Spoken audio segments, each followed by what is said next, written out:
those sub-zero temperatures across the state line, the dangers of frostbite can come within minutes. 13 WRX's Dylan Valencia is in studio after speaking to doctors and a veterinarian on how frostbite can impact you or even your pets. Good evening, Dylan.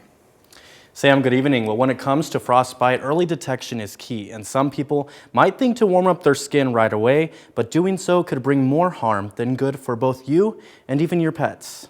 The most common sign and the first sign is actually something called paresthesia.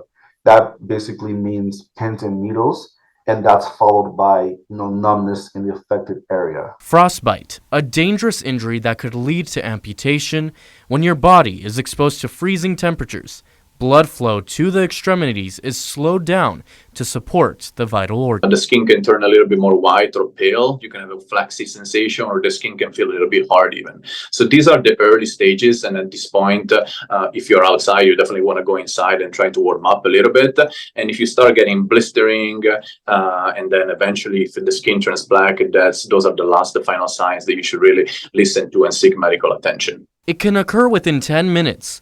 With high winds and temperatures under 32 degrees Fahrenheit, the most common areas include your face, ears, fingers, and nose at risk. They also lack, adequate, clothing, no footwear, gloves, no hats, no, beanies, scarves, earmuffs. So what do you do when you potentially get frostbite?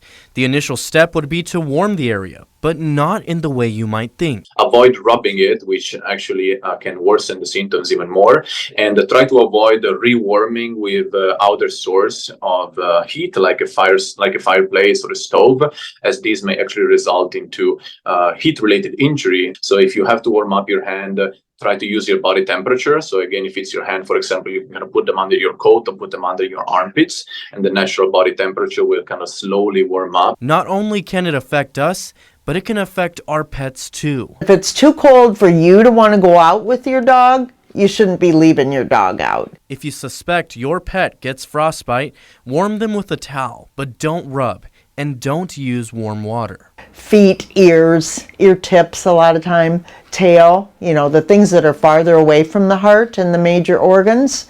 And we see cats, like outdoor stray cats, feral cats that have like a blunted ear or something where they maybe lost the tip of the ear.